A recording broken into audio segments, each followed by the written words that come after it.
Happy Twin Tuesday. Twin Tuesday. Twin Tuesday. Woo, woo, woo. We missed you last week. We took a little hiatus, right? Yes. Everybody needs a break sometimes. Yeah, so we're trying to be respectful of everything that's going on. But we're back at you and we're excited to be here today. What are we talking about? Talking about what do we see babies for? Like, why would a baby come to a chiropractor? Is it safe? Like, when should you consider maybe bringing your baby into the chiropractor? One week off and she forgets how to do this. But by the way, who are we? I'm Dr. Johanna. I'm Dr. Madeline. And we are the awesome chiropractors at Atlas Chiropractic Center, which is located in St. Petersburg, Florida. And even though not all of y'all may be in Florida, we're still able to reach you globally with Facebook. Yeah, so we can still educate and put information out there for everyone, and there's all kinds of chiropractors across the world now, so you can, if you need help finding one in your area, let us know. Yes. And then we, depending on what your needs are, we do have some online programming as well, so we're here to serve you as any way we can. Yeah, absolutely. And our jam is our pregnant and postpartum mamas and their families. Yeah. So that is one reason that we're talking about why we see kiddos today, how young, how is it safe, and all of that stuff. So because I would say a majority of our babies that we see is because we see mom during her pregnancy, and then when baby comes earthside, and before usually they get earthside, the first question mom gives us when she's soon to go into labor is, when can I come back and when can I bring my baby in? Yeah, so that we'll just highlight that real quick because that's really important, because that is a lot of times how we end up seeing babies is because we saw their mom through the pregnancy process. And so you can come in as soon as you're ready to come in. We have some moms that come in like literally the next day, or they call us and they say, hey, can you come adjust me wherever they're at? And we're able to accommodate and do that. So there's really no like mandatory hiatus that you have to take before you can get treated. It's what you're comfortable with, and that's what we want to do for you.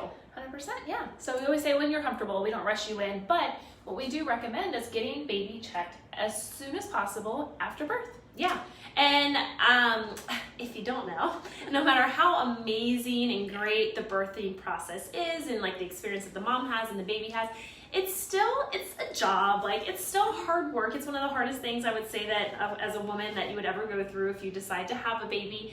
And because of that, like if everything goes exactly to plan and baby comes out exactly how baby's supposed to, it's still a small space that the baby has to fit through to come out. So, and the baby's like, it's in your body. So, and at the end, it's all smushed up in there because it's out of space and it's time to come out. And because of that, like babies can have misalignments in their spine too. It's usually the first time as humans we are misaligned is at birth. Mm-hmm. So this is why we try to educate about this, because usually it's a couple visits and that clears out for babies versus when we see you as an adult and something's been sitting there for 30 years. Mm-hmm. It takes us a little longer to work on it. Yeah, so when your spine gets kinked and misaligned and we have daily stress on it and that misalignment stays there and it becomes a bad pattern and it stays and it stays and it stays and I think it's supposed to be there. Mm-hmm. So when you come in as an older like kid or a teenager or an adult, it takes time to retrain and get that pattern out of there and get it balanced out to where it sticks and it stays. So when babies come in, they don't have the stress on their bodies like we do, and it hasn't been accumulating. Now that it's not to say that there are not certain things that take longer to fix in babies versus other things, but for the most part, like if there's no complications or something specific going on, usually a couple of adjustments will clear that out and the baby will be strong and stable. And then we help guide the parents on when are like some good milestones to connect with to get the baby checked again, because the babies grow so much in the first year, right? So fast, like fall a lot. Literally, there was a time frame when I think Dakota was like 7 months old that like he was starting to try to sit up on his own and get into like a crawl, like start to learn how to crawl at the very beginning stages. And he fell like 4 times, 4 days in a row. And I was like, oh my gosh, he's not going to be okay. And I know that he is, and I can still check him, but it's a lot. It's a lot that goes on with that. So like, it is important as they go through these milestones to also get them checked. So before we get to like what we see improve when we see the baby, I want to first just foremost go over when we check baby, and as chiropractors, even with adults, is we are checking for stress on your spine, which influences your nervous system. And the quick rundown is your nervous system controls everything in your body, all the functions that we do, so like digestion, us moving, those type of things. So we're looking for that stress, we're removing that stress. When we remove that stress, it allows your body to work really, really well, like without any inhibitors or roadblocks, so to say. So we see improvements in things on when we see our patients in the office. We are by no means treating the things we're going to talk about. There's just things we see really, really improve with chiropractic care, and there's research and stuff out there as well that just supports your body functioning and healing better, which is really, really awesome because there's no drugs related to it. There's no injections. There's not surgery. It's safe. It's awesome. Yeah, absolutely.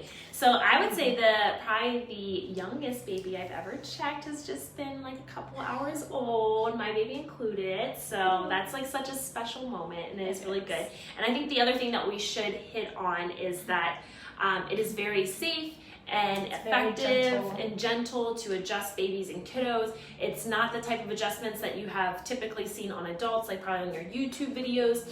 We're using about the amount of pressure you would use to see if a tomato is ripe is all the pressure that's needed to actually realign their spine. Of course, we have additional training in how to treat little teeny spines in addition to big spines, adult spines. And so not every chiropractor is comfortable treating those things, and that's totally fine and cool because they're awesome at treating other things that maybe we're not so super cool and jazzed up about. So because of that, make sure you find someone that is comfortable. If you need any guidance in that and how to do that, just private message us or drop some information below, because there's an amazing website that you can use, or we may know someone personally in your area. Yeah. So when we see little ones, babies, so there's a couple of different reasons on like why we might see them more frequently, just checking for like wellness type of things. And since we're talking about newborns essentially kind of in particular, I would say latching and feeding is a huge one. If you notice baby just doesn't like to feed as much on one side, doesn't really like to turn their neck, Either breastfed or bottle fed. Yeah, it can be either or. Either one. It can be, and that's usually because there's a misalignment in the neck, which is one of the most common misalignments as they come through the birth canal and that birthing process, or especially honestly with C-section babies because they're getting pulled out, or if there's any type of intervention, that's usually a common misalignment that does happen. So latching can be something that we see babies for. Torticollis, which is where the baby like tilts their head or turns more to one side, and you can kind of see this muscle bulging. Muscles get really upset. That's the muscle that is part of that, and when that muscle's too tight, it'll cause that alternate posture, which is kind of what you'll see. So when you look at your baby, the baby's nose should still be right in front of the chest, but if you see this or this, that's an indication that possibly they have torticollis. And the reason that a chiropractor would help with that is because that muscle attaches onto the spine, so it pulls the spinal misalignments, it compresses on the nerve, so the nerve can't allow the muscle to fully relax like it's supposed to. So it's gentle, effective types of chiropractic adjustments that can be done to help correct that. Plus we can guide you and coach you on exercises that you can help do with your baby at home. That is something that you may have gone to your pediatrician, and the pediatrician says, oh, your baby has torticollis. Maybe they give you a handout of stretches to do. Yeah, that you're not comfortable doing on your babies. Your baby screams. Yeah, because it's tender and it's uncomfortable for the most part, and it can take some time to get that retrained. But it's totally something that we can, guide you through and help you with in regards to that. And we do see that very commonly in babies. So that's one thing. Ear infections, because the canal's not properly draining. Right. So that's definitely ear infections. I mean, there's been several times that we've had little ones at our office that were scheduled to get tubes, and they came in, and we just, again, we're not curing the ear infection. We just adjust them where there's stress, usually in their neck area. And within a couple of visits, usually those tubes are draining a lot better, and sometimes the kids haven't had to get the surgery, the tubes in their ears. Yeah. So it's at least worth, in my opinion, it's worth a shot before you go do something like surgery, because surgery is surgery. Sure. It's, and I'm sure as like a parent, you want to protect your kid as much as possible. So definitely we've seen improvements with ear infections and like avoiding tubes in the ear. Yeah. Colic, digestive issues. So digestion, using the bathroom. And so there's a big component as far as like misalignments and spinal stress that can relate to that, but also nutritional things that go on with that. And we have great supplements in the office if that's something that is needed, but also getting that body and that spine realigned helps with that as well. I always say if a baby's constipated, bring them on in, because it's known as like the poop adjustment. You get their low back and their pelvis realigned, and usually you get this amazing text from mom later, like, the baby pooped everywhere, they blew out their diaper, yeah! So even with my baby, when Dakota is going a little slower in that area, I just check his spine and we do a gentle adjustment, and usually within a small period of time, we have a nice surprise. correct. It's usually it's usually more of a blowout. Yeah, but it's usually been a while by the time that that we're seeing them for that. So yeah, better out than in. Get that waste out. So that's some things that we see. And like also, I would say as the kid gets older, things like bedwetting can respond really well to getting the spine realigned. Just making sure that the child's reducing growing pains and that kind of stuff. So I would say in general too, across the board, people like chiropractors, and I would put PTs in this group as well, so physical therapists, we do a really good job with pain, whether it's in a kid or it's in an adult.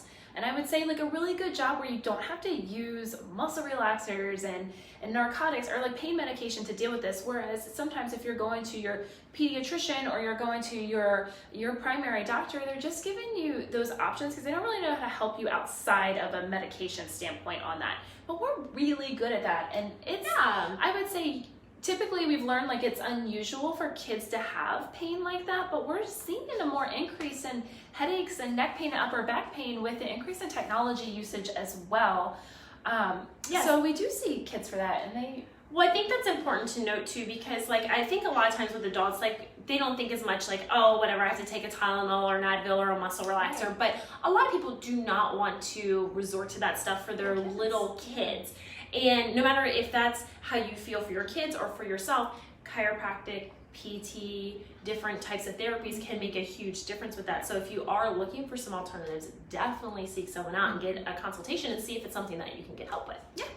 Yeah, so I mean, that's really what we do. I mean, it's amazing stuff that we get to treat, and it's super fun to see the babies and the kids and your family. We just wanted to bring it back because I know we haven't talked about it in a while, and now that everyone's coming back outside and stretching their limbs, it's a good time to start talking about all this stuff again. Yeah, definitely. So if you have any questions, drop them down in the comment boxes below and let us know so we can go back and answer them, or send us a message. We'll answer that as well. Yep. We know that chiropractic with like babies, newborns, and kids is it's kind of like messes with people's mind on like why would we, or is it safe? So we don't mind answering any of those questions at all. We'll try to. I know we always talk about we'll try to find a family that's okay, and we'll try to put out a video on baby adjustments too, because it's definitely not the same adjustment as when you pop on YouTube for chiropractic adjustments. And I know a lot of y'all do it. You go to YouTube, chiropractic adjustments, I want to hear the pop. Like, this is completely different for babies, so I do want that to be understood as well. So don't get addicted to crack. Exactly. All right, until next Tuesday, y'all, have a fantastic week. Good to see you again.